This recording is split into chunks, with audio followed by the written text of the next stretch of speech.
Hi hello every one. ഇന്ന് നമുക്ക് എൻ്റെ വൈകുന്നേരത്തെ കുറച്ച് നേരം ചിക്കൻ കറി ഉണ്ടാക്കാം. അതിന് വേണ്ടിയിട്ടുള്ള സവാളയാണ് ഞാൻ അരിഞ്ഞുകൊണ്ടിരിക്കുന്നത്. സവാള ഞാൻ 3 സവാളയാണ് എടുത്തേക്കുന്നത്. അത് നന്നായിട്ട് കഴുകി വൃത്തിയാക്കിയിട്ട് 2ആയിട്ട് മുറിച്ച് അതിൻ്റെ നടുക്കത്തെ ആ വെള്ള സാധനമൊക്കെ കളഞ്ഞ് ഞാനവിടെ വൃത്തിയാക്കി വെക്കുന്നുണ്ട്. ഞാൻ സവാളയുടെ തൊണ്ട് എന്താ ചെയ്യുന്നതെന്ന് വെച്ചാൽ ഒരു ടവലിലേക്കാണ് ഇടുന്നത്. അപ്പം നമുക്ക് കളയാൻ എളുപ്പമായിരിക്കും, വൃത്തിയാക്കാൻ നല്ല എളുപ്പമായിരിക്കും. പിന്നെ ഞാൻ അതൊക്കെ എടുത്ത് ഞാൻ അപ്പം തന്നെ അത് കൊണ്ട് നമ്മുടെ വേസ്റ്റ് ബിന്നിലേക്ക് ഇടും. അപ്പം നമുക്ക് പിന്നീട് അത് അവിടെ ഒരു മെസ്സായിട്ട് കിടക്കില്ല. പിന്നെ അതേപോലെ വേണ്ട വെളുത്തുള്ളി കുറച്ച് ഞാൻ അതുപോലെ സെയിം ടവലിലേക്ക് തന്നെ ഇട്ടിട്ട് അരിഞ്ഞെടുക്കുകയാണ്. ഞാൻ വെളുത്തുള്ളി പൊതുവെ ഇങ്ങനെ നടുക്കുന്ന് ഇങ്ങനെ കീറും, അപ്പോൾ നമുക്ക് സുഖമായിട്ട് അതിൻ്റെ തൊലി പൊളിച്ച് കളയാമെന്ന് എനിക്ക് തോന്നിയിട്ടുണ്ട്. പിന്നെ നമുക്ക് വേണ്ട ഇഞ്ചി, അതും പിന്നെ ചെറിയ കഷ്ണം നാരങ്ങയാണ് ഞാനവിടെ എടുത്ത് വെച്ചേക്കുന്നത്. ഇഞ്ചിയുടെ ഇതേപോലെ തന്നെ തൊണ്ട് ഞാൻ അതിലേക്ക് കളഞ്ഞിട്ട് കൊണ്ടേക്കളഞ്ഞു. ഇനി നമുക്ക് ചിക്കൻ എടുക്കാം. ഞാൻ കുറച്ച് ചിക്കൻ എടുത്തിട്ടുള്ളൂ. പിന്നെ ഞാൻ ഇഞ്ചി, വെളുത്തുള്ളി, പിന്നെ ഒരു 2 പച്ചമുളകും കൂടി ഇട്ട് അരച്ചിട്ട് അതിൻ്റെ പകുതി എടുത്ത് ചിക്കനിലേക്ക് ഇട്ടിട്ടുണ്ട്. നമുക്ക് അതിലേക്ക് ആവശ്യമുള്ള പൊടികളൊക്കെ ഇടാം. പൊടി മുളക് പൊടി എടുക്കാൻ വേണ്ടിയിട്ടാണ് തീർന്നു കഴിഞ്ഞു. അപ്പോൾ ഞാൻ പുതിയൊരു പാക്കറ്റ് പൊട്ടിച്ചിട്ട് ഈസ്റ്റേണിൻ്റെ കാശ്മീരി ചില്ലി പൗഡറാണ് യൂസ് ചെയ്യുന്നത്. ഞാൻ കാശ്മീരി തന്നെയാണ് യൂസ് ചെയ്യുന്നത്. എനിക്കൊരു കുഞ്ഞു മോളുണ്ട്, അപ്പോൾ അവൾക്കും കൂടെ നമുക്ക് കഴിക്കാൻ എളുപ്പമായിട്ട് എരിവ് അധികം വേണ്ടല്ലോ എന്ന് വിചാരിച്ചിട്ട് അത്. പിന്നെ ഞാൻ ചിക്കൻ മസാല ഇട്ടു.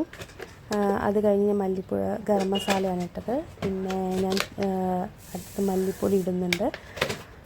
നമ്മുടെ ആവശ്യമുള്ള പൊടികളൊക്കെ, അങ്ങനെ അളവൊന്നുമില്ല, എനിക്ക് തോന്നുന്ന രീതിയിൽ ഞാൻ കുറച്ചങ്ങനെ ഇടുകയാണ്. പിന്നെ കുറച്ച് ഉപ്പ്, പിന്നെ മഞ്ഞൾപ്പൊടി ഇടുന്നുണ്ട്. മഞ്ഞൾപ്പൊടി ഞാൻ വീട്ടിൽ പൊടിച്ചതാണ്, ഞാനല്ല, അമ്മ പൊടിച്ചിട്ട് എനിക്ക് തന്നു വിട്ടതാണ്. അപ്പോൾ അത് ഞാൻ അതിട്ടിട്ടുണ്ട്. പിന്നെ ലേശം അതിലേക്ക് ഞാൻ കുറച്ച് വെളിച്ചെണ്ണയും കൂടെ ഒഴിക്കും. എന്നിട്ടാണ് ആ വെളിച്ചെണ്ണ വെച്ചിട്ടാണ് ഞാൻ മൊത്തം നന്നായിട്ട് തിരുമ്മി നല്ല പോലെ തിരുമ്മി വയ്ക്കും. പിന്നെ നാരങ്ങ അതിൻ്റെ നീരും കൂടെ ഒഴിച്ചിട്ട് നന്നായിട്ട് തിരുമ്മും. ഇത് തിരുമ്മിക്കൊണ്ടിരുന്നപ്പോഴാണ് എനിക്ക് തോന്നിയത് പൊതുവേ ചിക്കൻ കുഞ്ഞു കുഞ്ഞു കഷ്ണങ്ങളാക്കിയിട്ടാണ് അരിഞ്ഞിട്ട് കറി ഉണ്ടാക്കുക.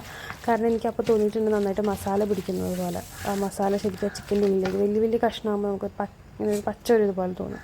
അപ്പോൾ ഞാനിത് പൊതുവേ ഞാൻ പുരട്ടുന്നതിന് മുന്നേ ഞാൻ ഇതാക്കാറുണ്ട്, പക്ഷേ ഞാൻ മറന്നുപോയി.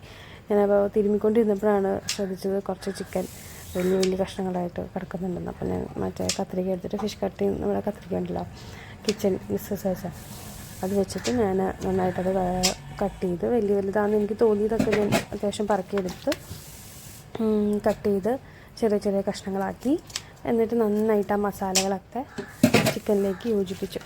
നല്ലപോലെ തിരുമ്മി വയ്ക്കണം. എന്നിട്ട് അത് വെച്ച് കഴിഞ്ഞിട്ട് ഞാൻ അടുപ്പത്ത് വെച്ചു, ചട്ടിയിലാണ് ഉണ്ടാക്കുന്നത്. ചട്ടി വെച്ചു. അതിൻ്റെ വെള്ളമൊക്കെ ഒന്ന് വറ്റി വന്നപ്പോഴത്തേക്കും അതിലേക്ക് ആവശ്യത്തിന് വെളിച്ചെണ്ണ ഒഴിച്ച് നമ്മൾ അരിഞ്ഞു വെച്ച സവാള അതിലേക്കിട്ടു. സവാള ഇട്ടിട്ട് നന്നായിട്ട് വഴറ്റിയെടുക്കണം. നമുക്ക് ആ സവാള വഴറ്റി അതിലേക്ക് ഞാൻ ഇഞ്ചി വെളുത്തുള്ളി പേസ്റ്റൊക്കെ ഇടുന്നുണ്ട്. ആദ്യം നമുക്ക് സവാള വഴറ്റാനായിട്ട് പെട്ടെന്ന് വഴണ്ട് വരാനായിട്ട് ഉപ്പിട്ടാൽ മതി എന്ന് വിചാരിച്ചിട്ടില്ല. അപ്പോൾ ഞാൻ കുറച്ച് ലേശം ഉപ്പ് ഇടാറുള്ളൂ, കാരണം നമ്മൾ ഓൾറെഡി ഉപ്പ് നമ്മൾ ചിക്കനിൽ ഇട്ടിട്ടുണ്ടല്ലോ. അപ്പോൾ ലേശം കുറച്ച് ഉപ്പിട്ടിട്ട് സവാള വഴറ്റാനായിട്ട് ഇളക്കി കൊടുക്കുന്നുണ്ട്. അതൊന്ന് വരുമ്പോഴത്തേക്ക് നമ്മൾ ഇഞ്ചി വെളുത്തുള്ളി ബാക്കിയുള്ള പേസ്റ്റ് അതിലേക്ക് ഇടണം. അത് ഞാൻ ഇതെടുക്കാൻ മറന്നുപോയി. എന്നിട്ട് അതിലേക്ക് തക്കാളിയും കൂടെ ഇടാം. ഇത് നന്നായിട്ട് തക്കാളി നല്ലപോലെ ഉടഞ്ഞു വരുന്ന രീതിയിൽ നന്നായിട്ട് രണ്ടും കൂടെ വഴണ്ട് വരണം. അതിനുശേഷം മാത്രം പൊടിയോ അല്ലെങ്കിൽ ചിക്കനൊക്കെ ഇടാൻ പാടുള്ളൂ, അല്ലെങ്കിൽ നമുക്കൊരു പച്ച ചുവ വരും സവാളയുടെ. അപ്പോൾ അതിന് വേണ്ടി വെയിറ്റ് ചെയ്തു. അപ്പോഴത്തേക്ക് എനിക്ക് ഓഫീസിൽ നിന്ന് ഒരു കോൾ വന്ന് എൻ്റെ സവാള കുറച്ച് കരിഞ്ഞു പോയി. സവാളയുടെ കളി ഇതെല്ലാം നമ്മളൊക്കെ തന്നെയല്ലേ വരുന്നത്, അതൊന്നും കുഴപ്പമില്ല. ഇതൊക്കെ സാധാരണ സംഭവിക്കുന്ന കാര്യങ്ങളൊക്കെയാണ്. പിന്നെ അതിലേക്ക് നമുക്ക് കുറച്ച് ചിക്കൻ മസാലയും കുറച്ച് മല്ലിപ്പൊടിയാണ് ഞാനിടുന്നത്. മല്ലിപ്പൊടി ഇട്ടാൽ കുറച്ചുകൂടെ കൊഴുപ്പ് വരും കറിക്ക്. അപ്പോൾ ഞാൻ കുറച്ച് മല്ലിപ്പൊടി ഇട്ട് ചിക്കൻ മസാലയും കൂടി ഇട്ടിട്ട് അത് നന്നായിട്ട് ഇളക്കി അതിൻ്റെ ഒരു പച്ചമണം മാറുന്നത് വരെ നന്നായിട്ട് ഇളക്കണം. അതിനുശേഷം നമുക്കതിലേക്ക് നമ്മുടെ ചിക്കൻ എടുത്തിടാം. പുരട്ടി വെച്ചേക്കുന്ന ചിക്കനില്ലേ, അതെടുത്തിടാം. ആ ചിക്കൻ ഇട്ടതിന് ശേഷം ഞാനൊരു 5 മിനിറ്റ് അടച്ച് വയ്ക്കും. നന്നായിട്ട് കൂട്ടി യോജിപ്പിച്ചതിന് ശേഷം ഒരു 5 മിനിറ്റ് ഞാൻ അടച്ച് വയ്ക്കും. കാരണം ആ ചിക്കൻ തന്നെ ചിക്കനിൽ നിന്ന് തന്നെ ഇച്ചിരി വെള്ളം ഇറങ്ങാവുന്ന കുറച്ച് വേവാൻ വേണ്ടിയിട്ട്. അപ്പോൾ അങ്ങനെ അതൊന്ന് അടച്ച് വെച്ചു. പിന്നെ ഇടയ്ക്ക് നമ്മളൊന്ന് ഇളക്കി കൊടുക്കണം കേട്ടോ, അതിന് ചിലപ്പോൾ അടി പിടിക്കും. അങ്ങനെ ചിക്കൻ അത് നന്നായിട്ട് ഇളക്കിയിട്ട് അതിലേക്ക് ഞാൻ നമ്മളുടെ പുരട്ടി വെച്ചിരുന്ന പാത്രം ഉണ്ടല്ലോ, അതിലേക്ക് കുറച്ച് വെള്ളം ഒഴിച്ചിട്ട് അത് ഞാനൊന്ന് ചൂടാക്കും. തിളപ്പിച്ചിട്ട് അത് ഇതിലേക്ക് ഒഴിക്കും. പച്ചവെള്ളം ഒഴിക്കാറില്ല. പച്ചവെള്ളം ഒഴിച്ച് കഴിയുമ്പം ചിക്കനൊരു ഇച്ചിരി കൂടെ കട്ടിയാവും. അതായത് നമ്മൾ ഇച്ചിരി നല്ല ചൂടായിട്ടിരിക്കുന്നതിൽ കുറച്ച് പച്ചവെള്ളം കോരി ഒഴിക്കുമ്പോഴത്തേക്കും ആ ചിക്കൻ കുറച്ചിട്ട് കട്ടിയാവുന്ന പോലെ എനിക്ക് ഫീൽ ചെയ്തിട്ടുണ്ട്. അതിന് പകരമായിട്ട് കുറച്ച് വെള്ളം ഒന്ന് ചൂടാക്കിയിട്ട് നമുക്കിതിലേക്ക് ഒഴിച്ചാൽ നല്ല പോലെ നല്ല സോഫ്റ്റായിട്ട് കിട്ടും. ഇനി ഈ സമയത്താണ് ഞാൻ കരിവേപ്പില ഇടുന്നത്. ഇതിട്ടിട്ട് വെള്ളം ഒഴിച്ചിട്ട് ലോ ഫ്ലെയിമിൽ ഞാൻ കുക്ക് ചെയ്തെടുക്കും. അത് അത്യാവശ്യം നേരം എടുക്കും. അതായത് 20-25 മിനിറ്റോളം അത് അടച്ചിട്ട് ഇടയ്ക്കൊന്ന് ഇളക്കി കൊടുക്കുന്നേ ഉള്ളൂ. അതവിടെ ഇരുന്ന് വേവട്ടെ. പിന്നെ ചിക്കനിൽ നിന്നും കൂടെ ഇറങ്ങുന്ന വെള്ളവും കൂടെ വരുമ്പോഴത്തേക്കും വേവട്ടെ എന്ന് വയ്ക്കും. ഇനി ഈ സമയത്ത് ഞാനൊന്ന് ടേസ്റ്റ് നോക്കും. അപ്പോൾ എല്ലാം കറക്റ്റാണോ, ഒന്ന് എക്സ്ട്രാ ഇടേണ്ടി വന്നില്ല.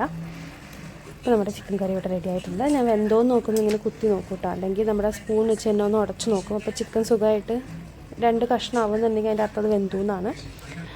പിന്നെ നമുക്ക് കഴിക്കാം. ഞാനപ്പോൾ ഒരു പ്ലേറ്റിലേക്ക് നമ്മുടെ ചോറും ചിക്കൻ കറി. ചിക്കൻ്റെ എനിക്ക് ചാറാണ് കേട്ടോ. ഇവിടെ എല്ലാവർക്കും, എൻ്റെ ഹസ്ബൻഡിനാണെങ്കിലും എനിക്ക് ചാറ് ഭയങ്കര ഇഷ്ടമാണ് ചിക്കൻ്റെ. അപ്പോൾ ചാറോട് കൂടിയാണ് വയ്ക്കാറ് ചോറുണ്ട്. അപ്പോൾ നമ്മൾ ചപ്പാത്തിക്കാണെങ്കിൽ റോസ്റ്റായിട്ട് വയ്ക്കും.